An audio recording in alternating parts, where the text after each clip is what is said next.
Kaya napakahirap po ng kasalanan dahil tayo ay inuusig at tayo ay pinarurusahan. Sin brings judgment and damnation. The biggest problem of humanity is sin. The greatest barrier between God and people is still sin. But Jesus takes away sin. Napakahalaga na atin pong maunawa kung anong ibig sabihin that Jesus takes away sin. Inaalis ni Jesus ang kasalanan. Inilalayo niya sa tao. Ito ang ating pag-aaral ay nakabasa sa John 1:19-39. Pero napakahalaga na inyong narinig yung nauna na nakaraang mensahe na nakabasa sa John 1:1-18. Jesus takes sin away. It could be the most important teaching on salvation. It could be the most important teaching on the attainment of eternal life. And yet very little attention is given to this very, very important teaching. Dear Father, we thank you for this opportunity to study your word. Kayo, Panginoon, na maging tunay na tagapangaral, tagapagturo namin. Humihiling kami na kami linisin niyo, patawarin niyo sa aming mga pagkukulang, at punuan niyo kami, Panginoon, na inyong karunungan, ng inyong kaluwalhatian. Impart to us your great wisdom so we may understand this mystery, this very powerful message of Jesus, that He takes away sin. Kayo ang siyang mangusap, turuan niyo po kami ng isang simpleng mensaheng tatago sa aming puso at tatalab sa aming pang-araw-araw na buhay. May you be our teacher. We ask you, Father, in the name of your Son, Jesus, our Lord, our Savior, and our friend. Amen. Jesus takes away sin. A very profound, a very important, a very powerful sentence. John 1:6-7. God sent a man named John who came to tell about the light and to lead all people to have faith. Here, John the Baptizer is introduced as the one who would tell about the light, obviously the light who is Jesus. And he would lead all people to have faith. The presumption is that people did not have faith, or their faith was inadequate, or their faith was lacking, or faulty. So pinadala si John para ipaliwanag ang liwanag na si Jesus, the light who was to come into the world, at para rin akayin ng mga tao upang magkaroon ng pananalig ng pananampalataya.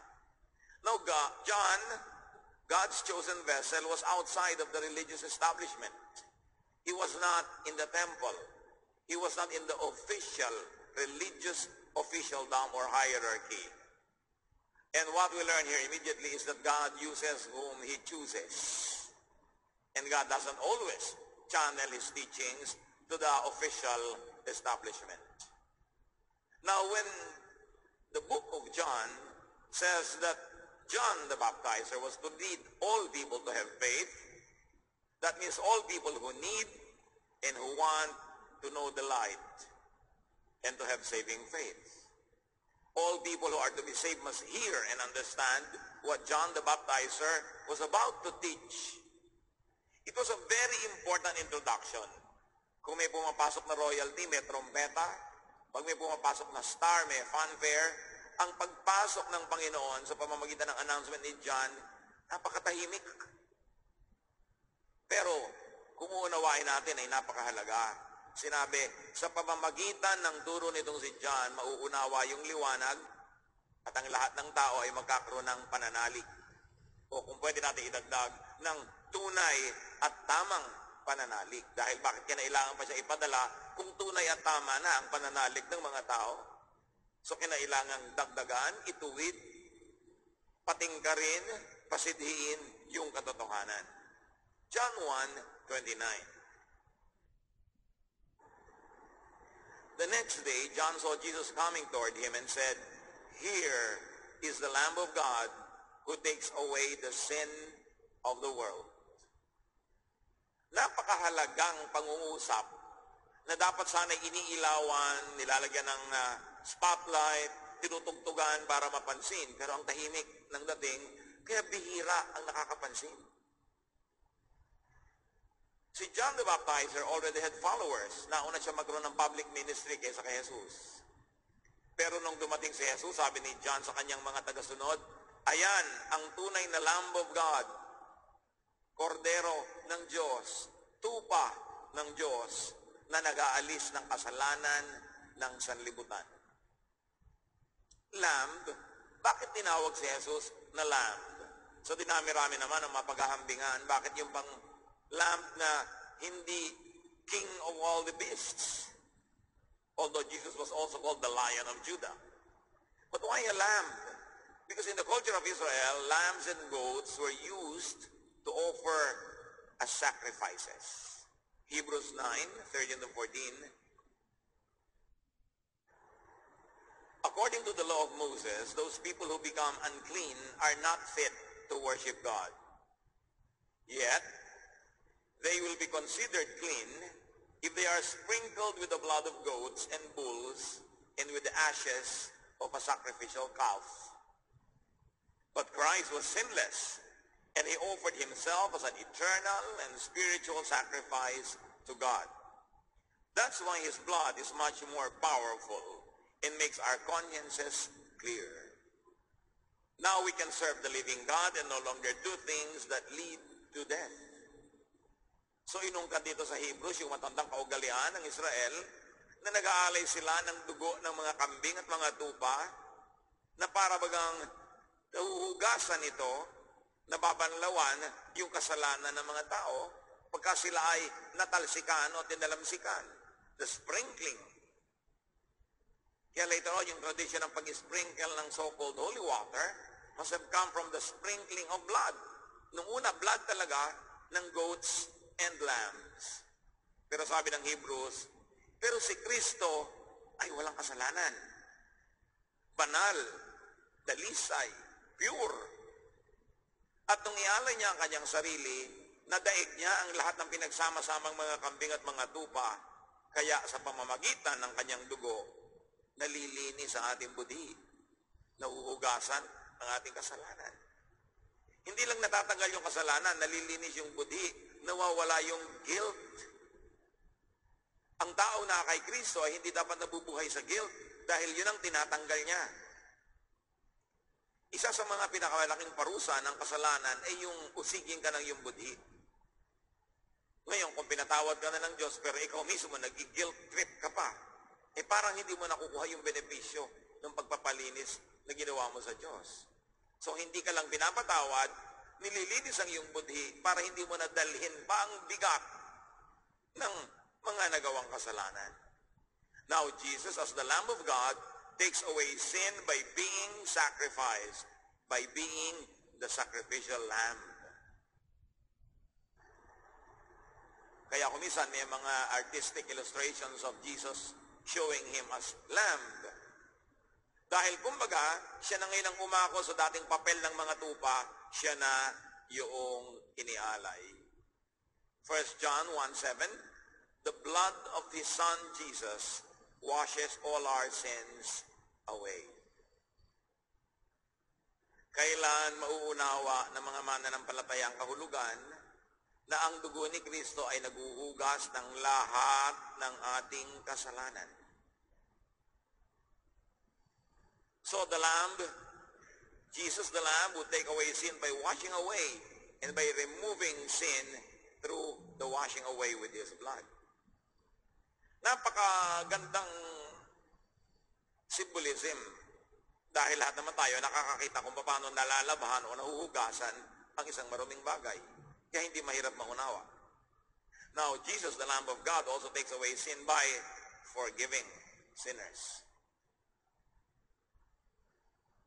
Mark 2:5, he said to the crippled man, my friend, your sins are forgiven. At hindi kakaunting gulo ang nalikha ng sentence na ito ni Jesus dahil nagkagulo ang mga religious leaders dahil sabi, who is He to forgive sins? Only God can forgive sins. Which is what they missed.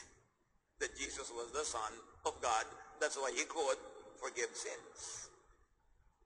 So hindi lang niya hinuhugasan, pinapatawad pa ang kasalanan. Ano bang ibig sabihin ng pinapatawad? Di ba nililimot? Madalas kasi na pagpapalit natin yung ating ugali at yung ugali ng Diyos, na kung minsan nagpatawad na tayo pero hindi pa natin nililimot. Inuungkat pa, sinusumbat-sumbat pa, pero pinatawad na raw. Pero ang Diyos, pag nagpatawad, nililimot niya. He takes our sins away as far as the east is from the west. And the Bible says He puts our sin in the depths of the sea. Which of course, nung araw, yung symbolism na depths of the sea, ibig sabihin, walang hanggan, kasi nung araw, hindi naman nila nararating yung bottom ng ocean. But now, with technology, we can measure the bottom of the ocean. So we should think of another symbolism or another idea to convey the concept that it is far, very far, unreachable. So Jesus forgives sins by canceling the debt. Hindi na naningil nung utang, nung principal, hindi rin naningil ng interest, binura pa yung utang. Writing off, pagpapatawad na ganap. Alam na natin yan, lagi naman niyang itinuturo. Pero may isa pa. Kung papaano inaalis ni Jesus ang kasalanan. Jesus as Lamb of God takes away sin by establishing the law of love. According to Jesus, all the law and the prophets just mean love. Bago nagturo si Jesus at bago dumating si John the Baptizer who was supposed to teach about the light and teach people how to have faith, ang paniniwala at paninindigan ng religious system sa Israel, the law and the prophet means just that, law. Do's and don'ts. Punish those who fail to be perfect. But when Jesus was asked, Teacher, what is the most important commandment of all? Ang sagot niya sa Matthew 22:37 to 40, love the Lord your God with all your heart, soul, and mind. This is the first and most important commandment. The second most important commandment is like this one. And it is, love others as much as you love yourself. All the law of Moses and the book of the prophets are based on these two commandments. Bihirang mapansin ang katuroan na ito. Kasi ang nangingibabaw sa isip ng mga tao, yung parang sangkatutak na laws of Moses and the do's and don'ts of the prophets. And many people are probably very sentimentally attached to those laws that they don't want to pay attention to this answer of Jesus, which is the most important commandment. And Jesus says, love is the most important commandment. If your heart is right, if your mind is right, and if you will read all the commandments and all the prophecies correctly, what you will really see is the concept, the spirit, and the power of love.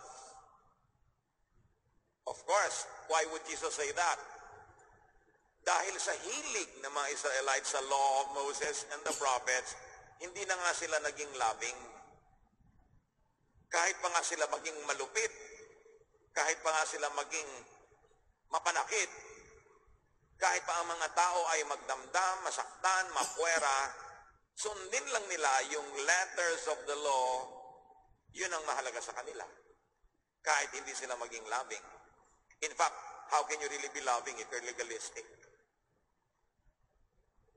Kaya nga yung Lady Justice may piring. Para hindi siya maging loving, para hindi siya maging masyadong malambot at mapagmahal, kahit sino yung nagkasala, tatagain niya, kaya may takip ang kanyang mata.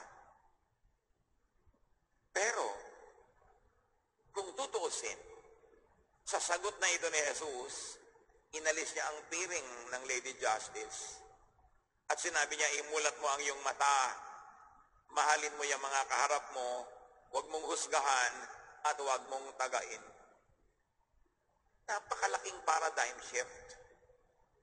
Ang laki-laking pagkambyo, pagpihit, pagpapalit ng mga pagpapahalaga.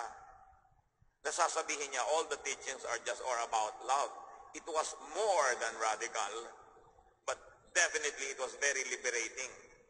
Why was it liberating? Because all sin and all fall short of the glory of God.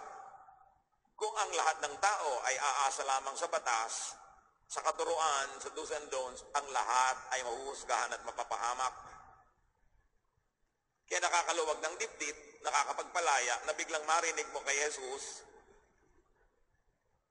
all the law and all the prophets are just about loving. Napakalinaw ng pagkaunawa dito ni Pablo. According to Paul, the law means consciousness of sin. Pagdidiin.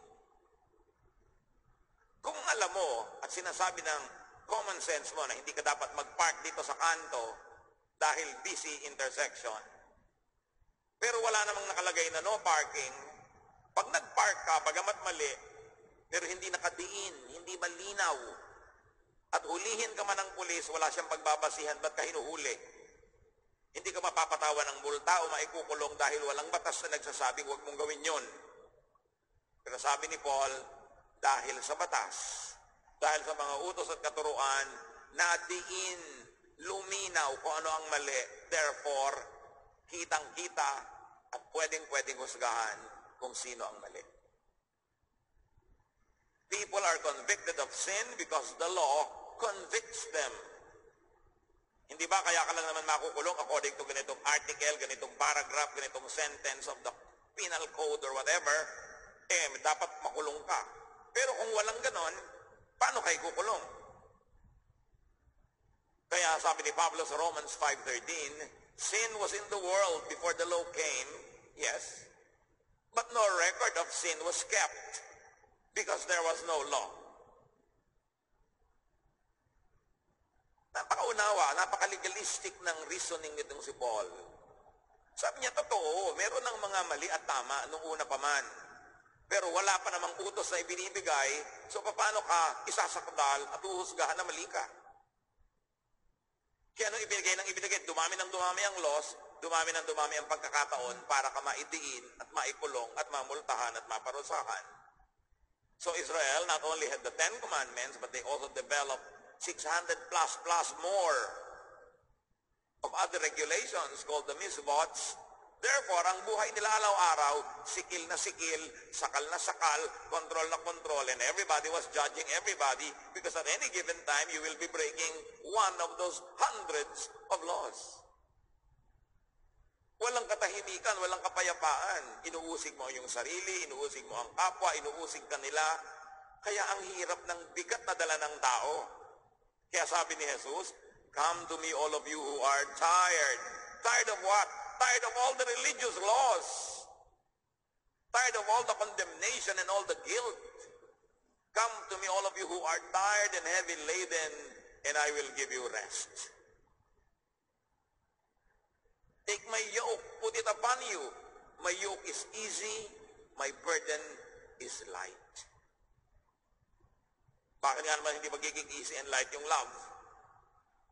At alam natin na ang tinutukoy ni Lord dun sa heavy at light ay yung heaviness because of the religious laws dahil yan ang kanyang pang-uusig sa mga religious leaders. Sabi niya, sobrang yung pinapatawan ng bigat ang mga tao. Pinapahirap niyo ang kanilang buhay. You make them twice as much a son of hell as you are because of your teachings. Sabi niya. Kaya dumating si Jesus para magpalaya, para palayain ang tao. Ang sabi ni Paul, no law means no formal accusation. Therefore, no conviction, no judgment. And let's go back to Jesus. Jesus takes away sin by giving a new law. John 13:34, but I am giving you a new command. You must love each other just as I have loved you. Merong mahilig magkwadro ng Ten Commandments, good. Mahilig magkwadro ng 613 misvots ng Israel, nakakwadro pa yung policies ng disiplina ng kongregasyon, ang dami mga do's and don'ts, pero pag kinancel mo lahat yan, lagyan mo lang ng equals, love. The love of Jesus. And the love of Jesus is not only equal, but greater than all the laws of the prophets. Sabi ni Jesus, ito ang pinakamahalaga. Love. I'm giving you a new command. Bakit hindi na-emphasize yung new command?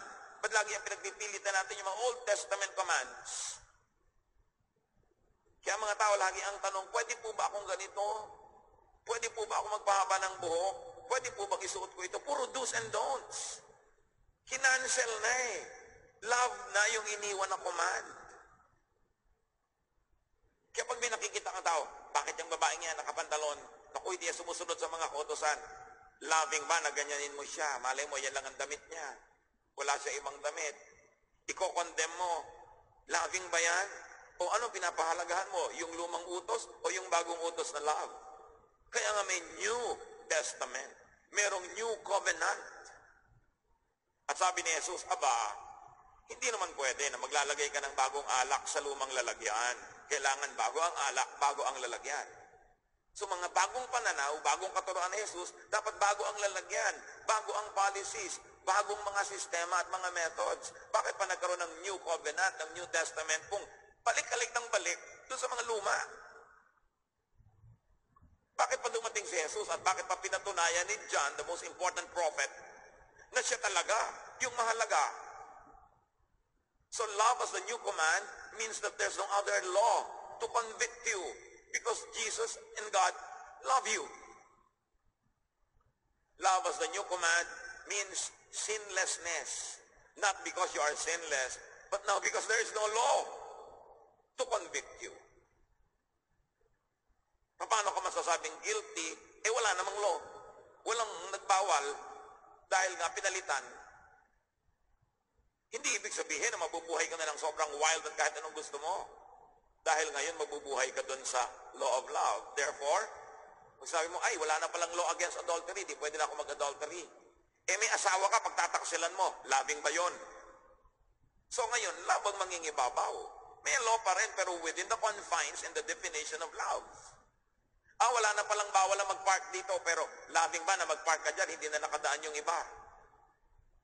Pero ikaw na lang ang nagpo-convict sa sarili mo kung kailangan, hindi iba, dahil wala silang panghahawakan na law against you. Ang utos sa kanila is to love you. So hindi mo i-convict yung taong nangangalon niya, hayaan mo siya mag-convict sa sarili niya. Kasi wala ka ng panghahawakan dahil love.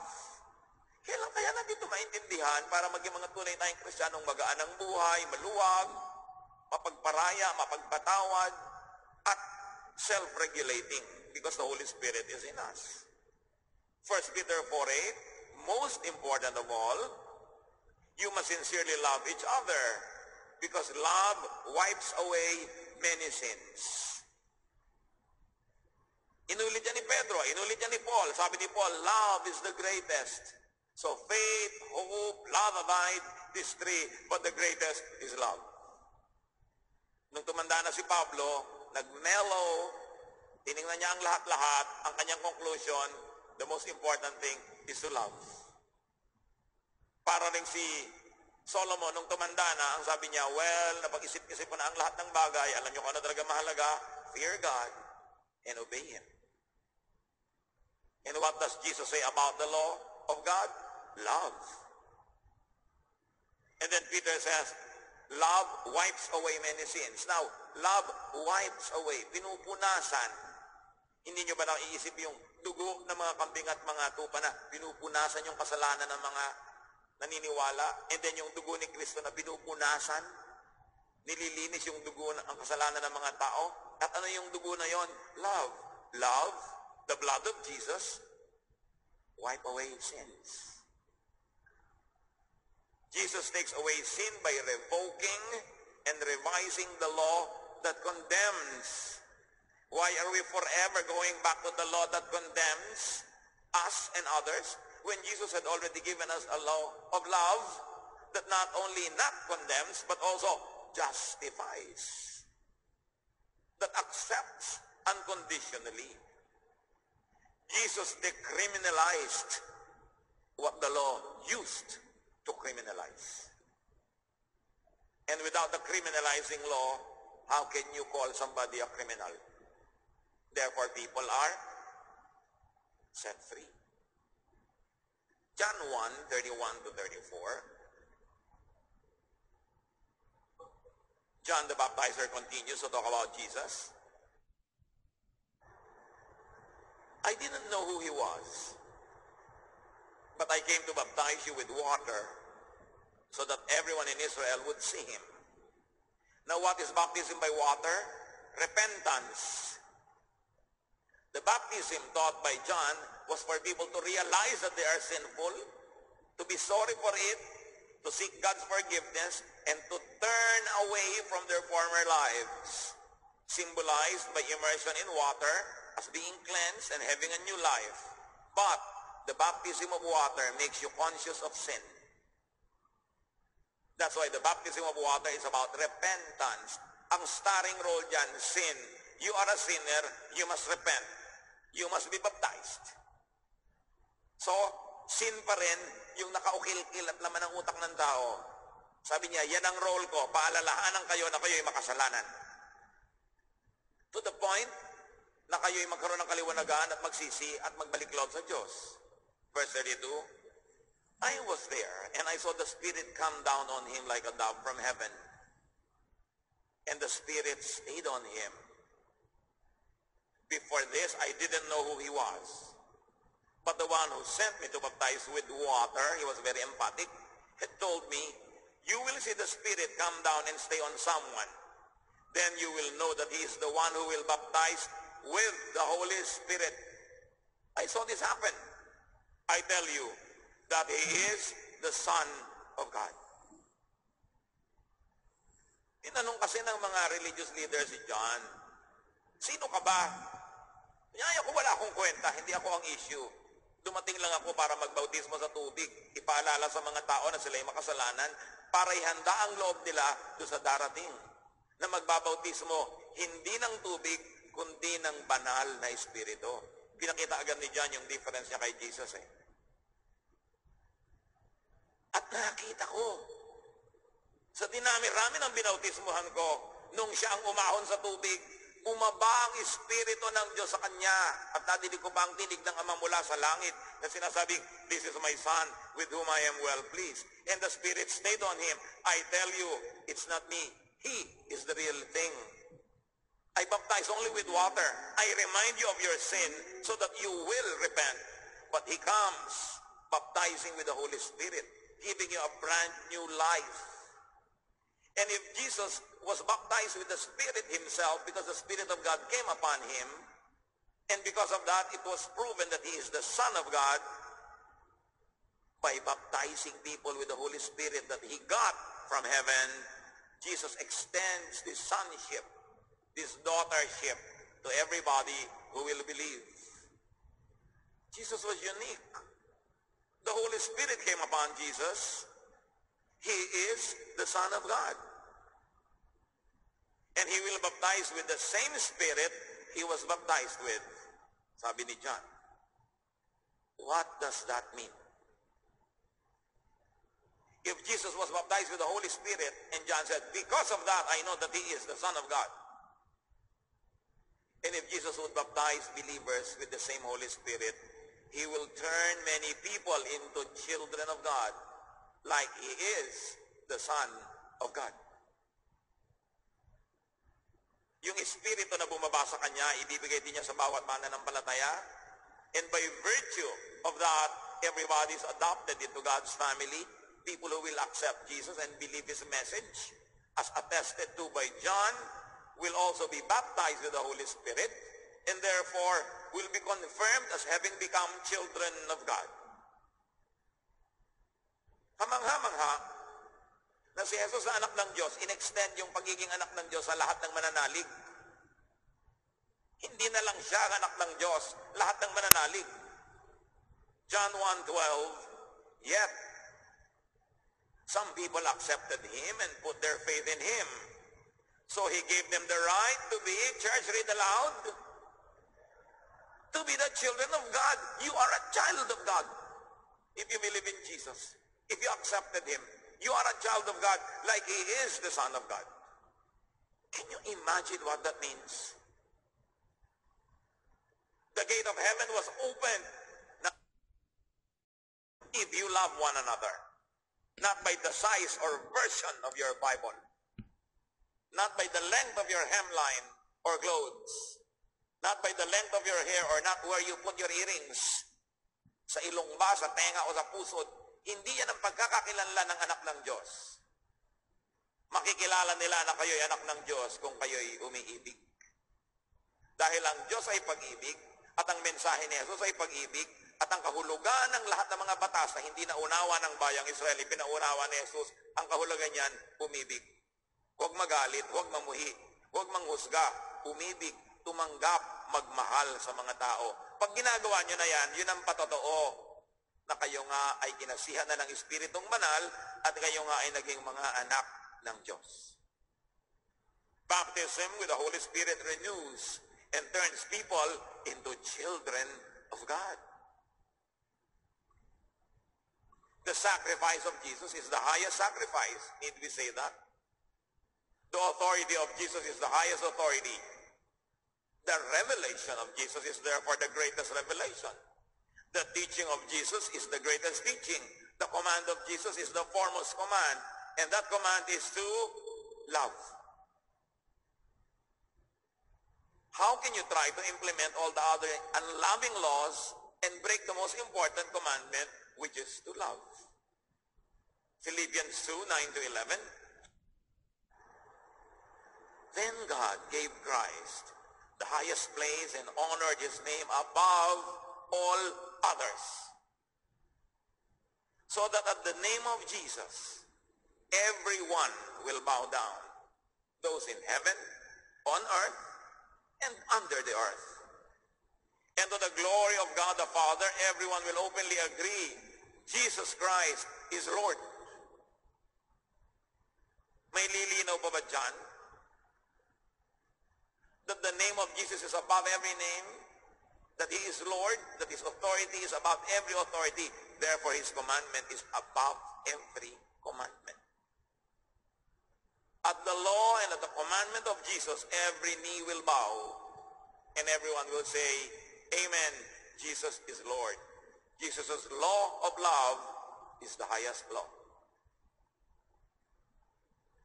Kung hindi natin ito malunok, maintindihan ng isang session, suriin, pag-aralan, process, because it is a very, very important teaching that is waylaid in a lot of religious discourses. The law of love, Jesus' law of love, should prevail. It should be taught, and it should be implemented in our lives. So whenever you would do anything, you would say, is it loving? Because love is the highest law. It was given by the highest lawgiver, Jesus, whose name is above every name. John 1:35-39. The next day, John was there again, and 2 of his followers were with him. When he saw Jesus walking by, he said, Here is the Lamb of God. Ang tagal-tagal nagpunta ritong si John ng ministry Matagal din niyang sinana yung mga tao niya, tinuruan. Pero nung dumaan si Jesus, sabi niya, siya ang Lamb of God. Sa kanya na kayo sumunod, tapos na ang papel ko. Ang papel ko lang is hawanin ang daan. At ngayong andyan na siya, sa kanya kayo sumunod, kasi siya ang daan, hindi ako. Marunong siyang lumugar. Here, John the Baptizer refers people to Jesus. Because Jesus is the Lamb of God, not John. Not anybody else, just Jesus. Jesus is the way. Ano bang ibig sabihin ng way? He is the sacrifice, the model. Jesus is the method. Siya ang paraan. Hindi lang tamang sabihin siya ang daan, siya ang paraan. Paano dumaan sa daan? Siya yung method. And Jesus' way is for people to come and see. Sabi ng mga sumunod sa kanya, sa kayo nakatira, sabi niya, come and see. Ibig sabihin, by coming, by following after me and seeing, you will become like me. Because I am the way. By taking me as the way, by using me as the method, and by following my general law on love, you will be children of God. You will become like me. Kaya sabi niya, impress kayo sa mga ginawa ko, you will do greater things than this. Dahil bibigyan ko kayo ng kapangyarihan. So Jesus draws people into Him, not to someone or not anything else. And Jesus shows people His style, His teachings, His salvation.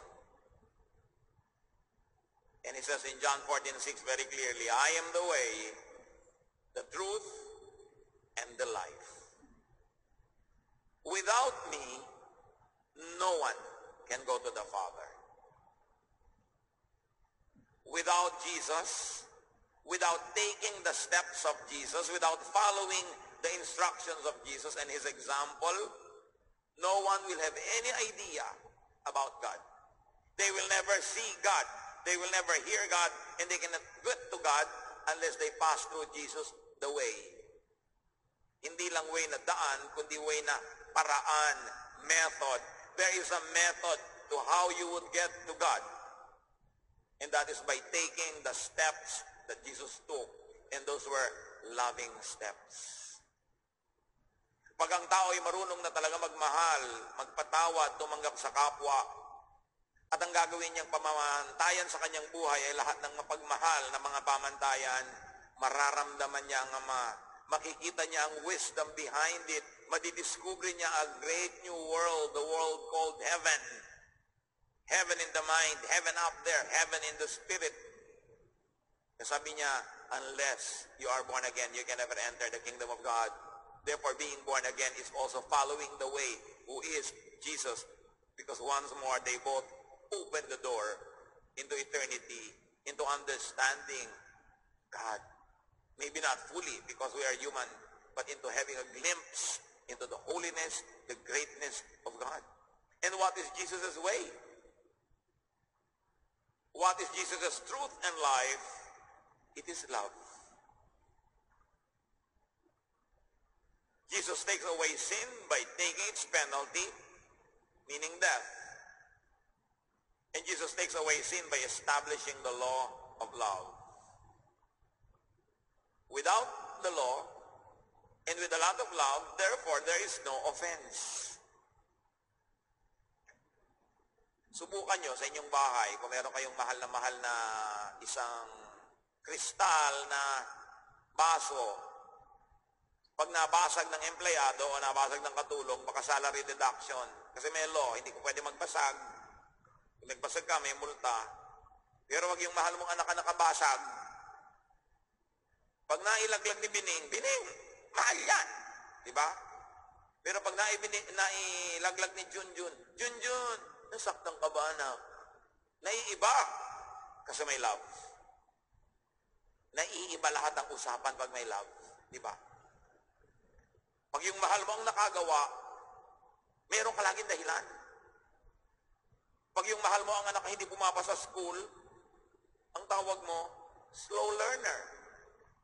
Mahal mo eh. Pag anak ng iba, anong tawag mo? Bobing. Kasi hindi mo mahal. Diba? Ulit-ulit na yan. Pagka mahal mo yung may mga sakit sa balat, allergy. Pagka yung kapitbahay, galis. Kasi hindi mo mahal eh. Eh, mahal ka ng Diyos. So, anong tawag niya sa mga kapintasan mo, kapatid? Imagine that. Kaya kung mamahalin mo ang iyong kapwa, tulad ng pagmamahal sa atin ng Diyos, anong itatawag mo sa kanilang mga kapintasan? Huhusgahan mo ba? Lalaitin mo ba? Hindi, kasi mahal mo.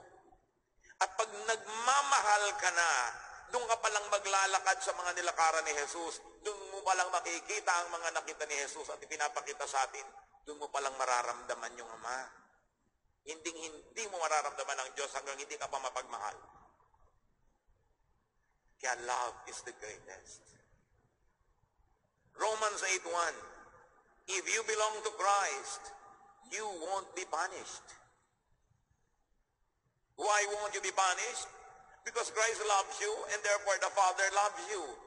Like you don't punish people you love. Inuunawa. Binibigyan pa nga ng dahilan. And in the same vein, the children of God are not only forgiven, they're also justified. Binibigyan din ng dahilan, ganyan naman siya kasi ganun eh. Pagka-anak mo yung tamad, kasi naman, pinaglilihi ko yan, nahulog ako sa bangin. Meron ka agad reason. Kasi mahal mo. So tuwing tayo ay nanguhusga, tuwing tayo ay nagsusungit, tuwing tayo ay gustong lagi magparusa, isa lang ibig sabihin, hindi ka nagmamahal. At pag hindi ka nagmamahal, ano yung nakakatakot na ibig sabihin? Hindi ka anak ng Diyos. Kanino ka kayang anak? Edi isipin mo. Kaya yun ang project ng buhay, mga kapatid. Matutong magmahal. Tulad din ang minamahal tayo ng Diyos. Yun talaga ang project. Kasi yun ang pamantayan ng langit. Yet, why are Christians still so obsessed with punishing people? Why is the church so busy punishing everybody? Why are Christians so obsessed with punishing others and even themselves? When Jesus takes away our sin as far as the east is from the west. When Romans 8:1 says, if you belong to Christ, you won't be punished. Why do we continue to punish one another? Because we don't understand the message of Jesus. We still live in the old law. We still live covered by the blood only of lambs and bulls, not by the blood of Jesus. Because the blood of Jesus and the baptism of the Holy Spirit that goes with believing in Jesus changes us, that we become a new creation. 2 Corinthians 5:17, if anyone is in Christ, he is a new creation. And what does it mean to be Christian? To be a little Christ. To be like Christ. Not like the Pharisees. Not like Moses. Not like Paul. Not like Peter. Not like John. But like Jesus. Because Jesus is the name. His name is the name above every name. And unto Jesusness, Christ-likeness, is the travel that we should take. Because we are Christians. 1 John 4:18, a real love for others will chase those worries away. The thought of being punished is what makes us afraid. It shows that we have not really learned to love. So if you're always busy, worried about punishment for your sin, if you're always busy and preoccupied with how to punish others, sabi ni Jesus, it shows that you have not learned to love. If you're still very busy with these negative feelings, fear, worry, napakahalaga to learn. Jesus is Lord of just one commandment, love. Yun ang greatest. So receives God's love through Jesus and give God's love through the empowerment of Jesus. Love removes sins. Love washes away sins. Love decriminalizes what the law criminalizes. So let's stop criminalizing each other and criminalizing others, because that is not the way of love. If you would like to regulate anything or anyone, regulate yourself. But you should also love yourself, because Jesus says, love your neighbor as you love yourself. It means first you love yourself. But don't stop loving yourself only. Love others the way you love yourself. Christianity is a faith of love. It must prevail. It must always apply. And brothers and sisters, you've got to take it upon yourself, between you and the Holy Spirit, how to apply this in daily living. We cannot fully comprehend it in one sitting, but begin applying it and keep increasing its application in ever-widening circles, in ever-deepening levels, so that we will experience what it is to be children of God. Dear Lord, we thank you that you love us. Dahil kami pinalaki sa mga kultura ng mga galit, panghuhusga, nasanay kami sa self-defense and even offense, kukunti na lang labang natitira sa amin. Lagi na lang paninisi sa iba, lagi na lang paghahanap ng kasiraan ng iba. Turuan mo kami, Lord, to change these ways. Teach us to be changed by the renewing of our minds, so we can see and approve the good and perfect will of you, Father in heaven. Continue to give us the lenses of love through which we can see life. And more than that, open our eyes so we can see how much you love us. And give us opportunities to love others as well. Pagbulay-bulayan natin, mga kapatid, ang pinakamahalagang commandment of all. The greatest teaching of the greatest person, the Lord Jesus Christ, attested to by the greatest prophet, John. It cannot be ignored. Love should rule our lives. Dear Lord, teach us. Bring these high ideals into the level of the earth so we can understand. Teach us how to be practical about this and apply your love in our daily dealing with each other, with you, and with ourselves.